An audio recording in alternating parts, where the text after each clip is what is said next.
This is Shriyan. చాలా మందికి ఉండే డౌట్ ఏంటంటే యూట్యూబ్ మానిటైజేషన్ అంటే ఏంటి. So today I'm going to tell what is YouTube monetization in Telugu.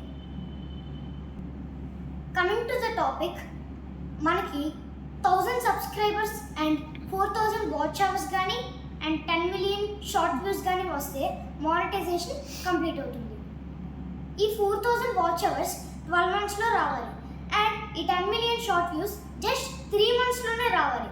ఎందుకైనా మంచిది 4000 వాచ్ అవర్సే చూస్ చేసుకోండి.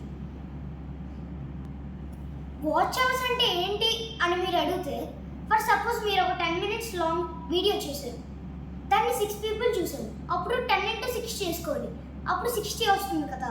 ఆ 16ని మినిట్స్లో కన్వర్ట్ చేసుకోవాలి, అప్పుడు 60 మినిట్స్ అవుతుంది. 60 మినిట్స్ అంటే 1 అవర్. సో 4000 వాచ్ అవర్స్లో 1 అవర్ కట్ అవుతుంది. అప్పుడు మీరు ఇంకా 3999 వాచ్ అవర్స్ మాత్రమే కంప్లీట్ చేయాల్సి వస్తుంది. 10 మిలియన్ షార్ట్ వ్యూసా లేదా 4000 వాచ్ అవర్సా అని మీ డెసిషన్. నేనైతే 4000 వాచ్ అవర్స్ చూస్ చేసుకుంటా, ఎందుకంటే 4000 వాచ్ అవర్స్ 12 మంత్స్లో తెచ్చుకోవడం చాలా ఈజీ. 10 మిలియన్ షార్ట్ వ్యూస్ 3 మంత్స్లో చాలా కష్టం. అండ్ ఫర్ సపోజ్ ఈరోజు డేట్ January 1st, 2025 అండ్ మీరు ఈరోజు ఒక కొత్త ఛానల్ స్టార్ట్ చేశారు.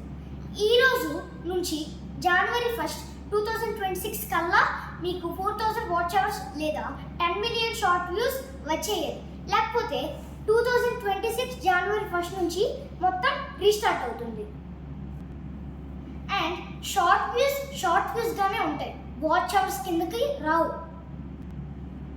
అండ్ ఫైనలీ మీకు 1000 సబ్స్క్రైబర్స్ అండ్ 4000 వాచ్ అవర్స్ లేదా 10 మిలియన్ షార్ట్ వ్యూస్ కంప్లీట్ అయ్యాయి. అప్పుడు నుంచి యూట్యూబ్ మీకు డబ్బులు ఇవ్వడం స్టార్ట్ చేస్తుంది. అండ్ వీడియో నచ్చితే లైక్ చేయండి, ఛానల్ని సబ్స్క్రైబ్ చేయండి. For more information subscribe to info by Shriyan.